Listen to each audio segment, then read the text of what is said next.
So hey guys and welcome to another video of my channel. तो Spiderman no way home का trailer आ चुका है और भाई साहब इस ट्रेलर के आने के बाद स्पाइडरमैन नो वे होम को लेकर, स्पाइडरमैन के कैरेक्टर को लेकर और उसके फ्यूचर को लेकर जो हाइप बिल्डअप हो चुके हैं उसके बारे में तो आप पूछो मत।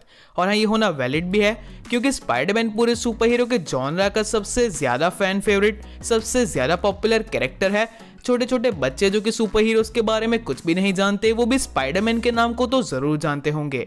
और स्पाइडरमैन के पॉपुलर होने के कई सारे रीजंस है, जैसे कि वो कूल है, रिलेटेबल है, पर एक रीजन जो कि काफी बड़ा है वो ये है कि स्पाइडरमैन के पास सबसे ज्यादा आइकॉनिक कॉमिक बुक विलन्स है। ऐसे विलन्स जो कि स्पाइडरमैन की लाइफ को इम्पैक्ट करते हैं, जो कि काफी ज्यादा पावरफुल भी है और काफी ज्यादा क्रेजी भी है। और ऐसे कई सारे विलन्स को हमें स्पाइडरमैन नो वे होम के टीजर में दिखाया भी गया, कई सारे विलन्स को हिंट किया गया।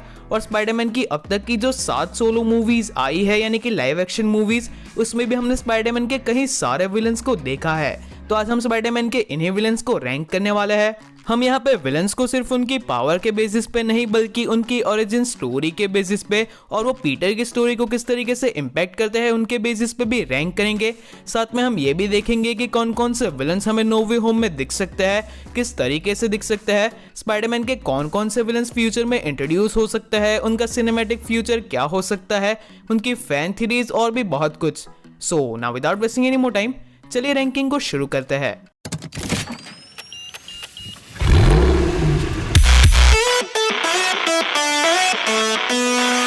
Number 10 Morbius.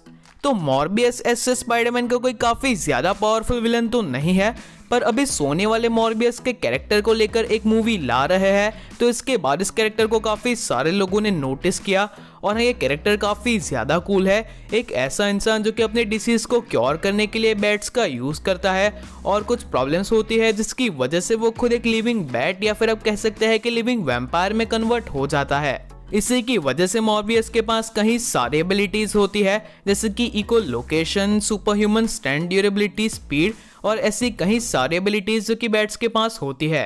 पर इसी के साथ साथ मॉर्बियस के पास वैम्पायर्स की तरह ह्यूमन ब्लड की भी क्रेविंग होती है, यानी कि उसे इंसान का खून चाहिए होता है, जो कि उसे स्पाइडरमैन का सबसे ज्यादा खतरनाक एंटी हीरो बनाती है। अब इस कैरेक्टर को लेकर मूवी तो बन चुके हैं, उसका टीजर भी हम देख चुके हैं, बट कोविड की वजह से ये मूवी लगातार डिले हो रही है। तो देखना यही है कि ये मूवी कब रिलीज होती है, और इससे ज्यादा इंटरेस्टिंग तो ये देखना होगा कि किस तरीके से मॉर्बियस के कैरेक्टर का स्पाइडरमैन के साथ क्रॉसओवर होता है या फिर क्रॉसओवर होता है भी या नहीं। Number 9 Sandman. तो सैंडमैन इस लिस्ट में थोड़ा सा पीछे है, पर हाँ, अगर ये रैंकिंग प्योरली पावर के बेसिस पे होती तो सैंडमैन यहाँ पे आगे होता, क्योंकि सैंडमैन मार्वल के सबसे ज्यादा पावरफुल स्पाइडरमैन विलन्स में से एक है। एक ऐसा क्रिमिनल जिसके साथ हुए एक्सीडेंट की वजह से उसकी बॉडी के मॉलिक्यूल्स का क्रिस्टल स्ट्रक्चर चेंज हो जाता है और उसे मिलती है सैंडमैन की पावर्स, यानी कि उसकी फिजियोलॉजी पूरी सैंड की बन जाती है। उसे मारना तक पॉसिबल नहीं, वो अपने आप को हील कर सकता है, अपने शेप को चेंज कर सकता है, ज्यादा सैंड मिलने पे वो अपने साइज तक को इंक्रीज कर सकता है। और हाँ, अगर आपने टोबी मैगवायर की स्पाइडरमैन 3 देखी है तो आप काफी अच्छी तरीके से जानते होंगे कि सैंडमैन कितना ज्यादा पावरफुल है। और हाँ, फिलहाल तो इन्हें रूमर्स ही कह सकते हैं, पर ऐसी खबरें आई थी कि सैंडमैन हमें मार्वल के सिनेमैटिक यूनिवर्स में भी दिख सकता है और मार्वल जॉन सीना का कांटेक्ट कर रहा है इस कैरेक्टर को प्ले करने के लिए। अब ऐसे चांसेस तो कम है कि ये कैरेक्टर हमें स्पाइडरमैन नो वे होम में दिखेगा, बट आई विश कि जल्द से जल्द ये कैरेक्टर हमें टॉम हॉलैंड के स्पाइडरमैन के साथ भी दिखे। Number 8 lizard. तो एक साइंटिस्ट जो कि अपने कटे हुए हाथ का इलाज करने के लिए लिजार्ड के डीएनए का यूज करता है, वो भी ये सोच के कि जिस तरीके से लिजार्ड्स अपनी कटी हुई पूंछ को वापस से रीग्रो करती है, शायद वो भी इस चीज को रेप्लिकेट कर पाए। पर एज ऑलवेज प्रॉब्लम्स होती है और वो खुद एक भयानक लिजार्ड में कन्वर्ट हो जाता है, जो कि स्पाइडरमैन का काफी पॉपुलर विलन है। और नहीं, मुझे यहाँ पे लिजार्ड और स्पाइडरमैन की राइवलरी इसीलिए पसंद है और इसीलिए कंसेप्ट मुझे काफी अच्छा लगता है, क्योंकि अपने नेचुरल हैबिटेट में भी जो लिजार्ड्स होते हैं वो स्पाइडर्स को कंज्यूम करते हैं। और लिजार्ड को एज अ विलन हमें अमेजिंग स्पाइडरमैन की फर्स्ट मूवी में दिखाया गया था, जहाँ पे इस कैरेक्टर के साथ काफी अच्छी तरीके से जस्टिस भी हुआ था। और आगे इस कैरेक्टर के साथ क्या हो सकता है मुझे कोई आइडिया नहीं है, ये कैरेक्टर हमें एमसीयू में दिखेगा या नहीं ये भी काफी अनक्लियर है, पर लेट्स वेट एंड वॉच। तो चलिए बढ़ते हैं हमारे नेक्स्ट कैरेक्टर के ऊपर। Number 7 vulture. तो वल्चर का कैरेक्टर एज मुझे काफी ज्यादा पसंद नहीं था, पर जब मार्वल ने अपनी पहली स्पाइडरमैन मूवी के लिए वल्चर को एज अ विलन चूज किया और फिर चित्तौरी के टेक का यूज करके वल्चर के कैरेक्टर को बिल्कुल नया रूप दिया, एक नया टेक लिया इस कैरेक्टर के साथ, जहाँ पे इस कैरेक्टर के साथ हमें शॉकर जैसे कैरेक्टर्स और उसकी गैंग भी दिखाई गई जिसने काफी ज्यादा पावरफुल वेपन्स का यूज किया और स्पाइडरमैन के लिए काफी बड़ी बड़ी प्रॉब्लम्स क्रिएट की। उसके बाद ये विलन मेरे one of the favourite villains में से एक है। और यार वल्चर के कैरेक्टर के साथ फ्यूचर में भी काफी बड़े सरप्राइजेस छुपे हुए हैं, क्योंकि स्पाइडरमैन होमकमिंग के ही एंड क्रेडिट सीन में हमें वल्चर वापस दिखा था जो कि प्रिजन में स्कॉर्पियन के साथ कुछ डिस्कस कर रहा था। फिर जब सोनी ने मॉर्बियस का ट्रेलर रिलीज किया वहां पे भी हमें वल्चर देखने को मिला, जो कि शायद मॉर्बियस को सिनिस्टर 6 की टीम में रिक्रूट कर रहा था। अब वल्चर का सरप्राइज हमें स्पाइडरमैन नो वे होम में ही दिखेगा या फिर किसी और मूवी में, ये चीज तो श्योरली नहीं कही जा सकती, बट अगेन इतना तो श्योरली कहा ही जा सकता है कि मार्वल ने इस कैरेक्टर के साथ कुछ ना कुछ प्लान जरूर किया है। Number 6, electro. तो एक ऐसा वर्कर जो कि स्पाइडरमैन का फैन था, बट अगेन एंड अगेन एक एक्सीडेंट हुआ और ये बन गया electro. Actually sometime I wonder कि स्पाइडरमैन के विलन्स के साथ इतने एक्सीडेंट क्यों होते हैं, लिजार्ड के साथ, सैंडमैन के साथ, मॉर्बियस के साथ, इलेक्ट्रो के साथ। पर ये चीज़ तो वैलिडेट भी की जा सकती है क्योंकि स्पाइडरमैन खुद ही एक्सीडेंट से बना हुआ है।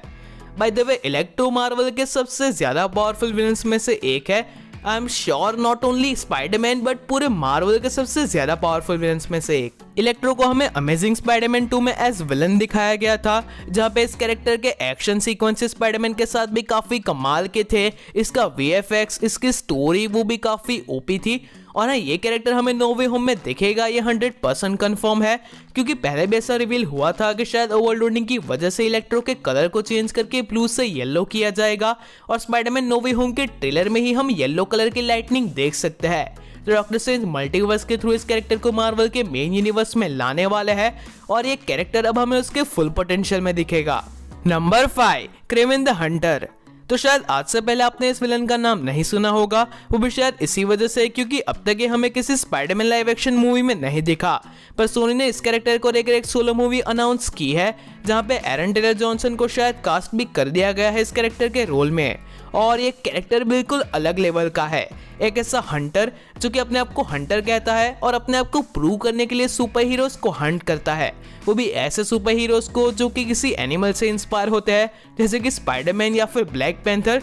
सुनने में ही काफी ज्यादा क्रेजी लगता है और ये विलन है भी एक साइकोपैथ। और फिर से ये बताना मुश्किल है कि सोनी किस तरीके से इस कैरेक्टर को और अपने यूनिवर्स के बाकी कैरेक्टर्स को जैसे कि वेनम और मॉर्बियस को स्पाइडरमैन की स्टोरीज के साथ कनेक्ट करेगा, पर हाँ, इस कैरेक्टर को स्पाइडरमैन के साथ देखना एक काफी अलग एक्सपीरियंस होगा। Number 4, Mysterio. तो अगर आप किसी ऐसे पर्सन से उसका फेवरेट स्पाइडरमैन विलन पूछोगे जो कि सिर्फ एमसीयू को ही फॉलो करता है, तो उसका जवाब पक्का क्विंटन बेक मिस्टीरियो होगा। और हम मिस्टीरियो ये चीज डिजर्व भी करता है। इवन मार्वल ने जिस तरीके से इस कैरेक्टर को पोर्ट्रे किया है, क्योंकि कॉमिक्स में तो वो एक वर्कर होता है जो कि स्टेजेस और थिएटर्स में इफेक्ट देता है और वहीं से इल्यूजन्स बनाना सीखता है, पर मार्वल ने जिस तरीके से उसे आयरन मैन और बार्फ टेक्नोलॉजी के साथ कनेक्ट किया और स्पाइडरमैन फार फ्रॉम होम में उसने अपने इल्यूजन्स के थ्रू जिस तरीके से पूरी दुनिया को धोखे में रखा, वो ऑसमनेस से भरा हुआ था। और अगर आपको ऐसा लगता है कि मिस्टीरियो तो मर चुका है, तो आप गलत है, क्योंकि मिस्टीरियो सिर्फ एक आदमी नहीं बल्कि एक ग्रुप है, एक ऑर्गेनाइजेशन है। और शायद एज पर्सन मिस्टीरियो की डेथ हमें दिखाई गई हो, पर लास्ट में मिस्टीरियो के प्रोग्राम को किसी पेन ड्राइव में डाउनलोड करके कहीं पे ले जाया गया था। तो इस चीज का फ्यूचर में कोई ना कोई यूज जरूर होगा, इस चीज को लेकर भी कुछ ना कुछ प्लान किया ही गया होगा। और मैं तो वापस कहूंगा कि किसी और आदमी के साथ मिस्टीरियो भी हमें सिनिस्टर 6 में दिख सकता है। नंबर 3, डॉक्टर ऑटो ऑक्टेवियस यानी कि डॉक्टर ऑक्टोपस। तो जब स्पाइडरमैन नो वे होम के ट्रेलर में डॉक्टर ऑक्टोपस ने सामने आके हेलो पीटर कहा, भाई वो बिल्कुल गूस बम्स वाला मोमेंट था।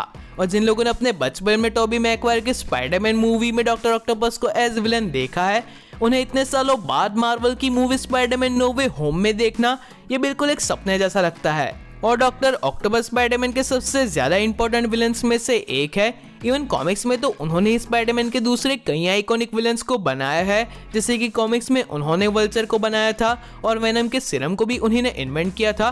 पर हाँ, इन कैरेक्टर्स के ओरिजिन को मूवीज में चेंज कर दिया गया। तो अब जाके अल्फ्रेड मोलिना अपने रोल को वहीं से कंटिन्यू करने वाला है जहां पे उन्होंने टोबी मैगवायर की फ्रेंचाइज में छोड़ा था, क्योंकि उनका लुक भी बिल्कुल सिमिलर है। तो इस कैरेक्टर का फ्यूचर क्या हो सकता है। और हाँ, डॉक्टर ऑक्टोपस ने ही सिनिस्टर सिक्स की टीम को भी कॉमिक्स में कई बार बनाया है, तो यार आप खुद सोच सकते हैं कि चीजें कितनी क्रेजी होने वाली है। Number 2, venom. तो वेनम को मुझे यहाँ पे इंट्रोड्यूस करने की भी जरूरत नहीं है। अपनी पहली सोलो मूवी जो कि काफी ज्यादा सक्सेसफुल रही, और आने वाली movie Venom let there be Carnage के साथ ये कैरेक्टर कहीं सारे लोगों के फेवरेट कैरेक्टर्स में से एक है। और हाँ, वेनम का कैरेक्टर भी काफ़ी अच्छा है। पहले उसका ओरिजिन ऐसा था कि उसे डॉक्टर ऑक्टोपस ने बनाया था, पर अब उसके ओरिजिन को चेंज कर दिया गया। और जैसे कि मैंने पहले भी अपनी वीडियोस में कहा है कि अब सिम्बियोट्स मार्वल की कॉमिक्स का और जल्द ही मार्वल के सिनेमैटिक यूनिवर्स का भी एक काफ़ी बड़ा पार्ट होने वाला है। और आयरनी भी यही है कि जिस डॉक्टर ऑक्टोपस ने वेनम को बनाया था, आज वेनम उनसे ज़्यादा पॉपुलर है। और वेनम की पॉपुलैरिटी के पीछे भी काफ़ी सिंपल रीजंस है, जैसे कि एडी ब्रॉक की जर्नी के साथ हम कनेक्ट होते हैं।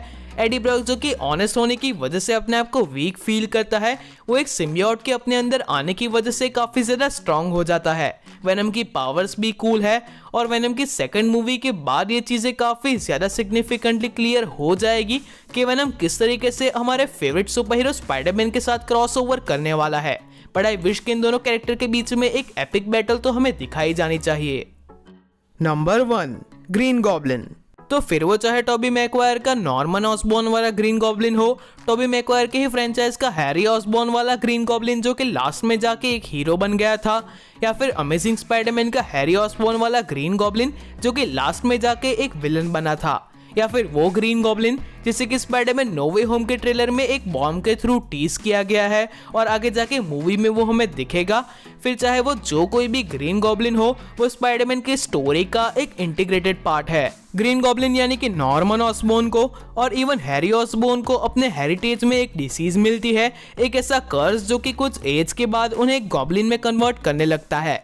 पर अपने टेक्नोलॉजी की मदद से वो लोग इस चीज़ का हल निकालने की कोशिश करते हैं।